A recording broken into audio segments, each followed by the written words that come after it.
What's going on, guys? Welcome back to another Madden 25 Next Gen video on my PlayStation 4. As always, take a moment, hit the like button for me, subscribe to my channel if you aren't already, and leave your criticism in the comments section. Of course, you can also follow me on Twitter. My username is ShutdownSafety. Taking a look at this pass off into the flat to Trent Richardson. I want to talk about some good things with the game. I know those have kind of been few and far between, but there's a lot of things I like about this play.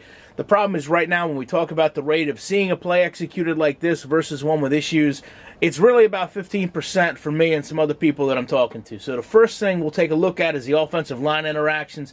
You can see the defensive line runs a nice stunt here, and I like the fact that Ellerby has to run down through the gap, and because there's not a straight line for him to go through, you can see he starts to kind of strafe a little bit, get his shoulder sideways, and try to run around the center. Before, maybe an interaction we would have seen where he shifts through, warps through, and goes through with really no intention of being slowed down.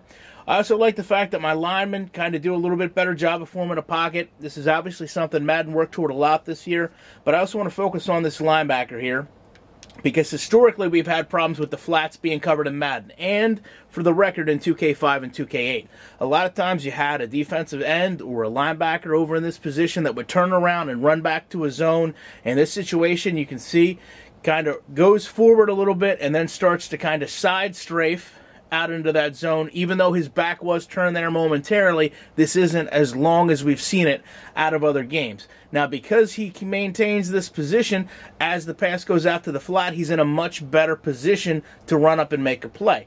When we go over to Trent Richardson here, as I catch the ball and take user control, I like the fact that I'm able to run out toward him, do a little juke, and make him miss a tackle. To me, that looks very good, speaks to the true step engine. But what I don't like the fact of is T.Y. Hilton, who is supposed to be blocking for me downfield, is face-to-face with me, because he doesn't block downfield when the pass goes off into the flats. He kind of continues to run his curl route, and then I don't know why he would start running forward, because he needs to start running backwards and block maybe this cornerback or this safety over here, something to help me move the ball down the field.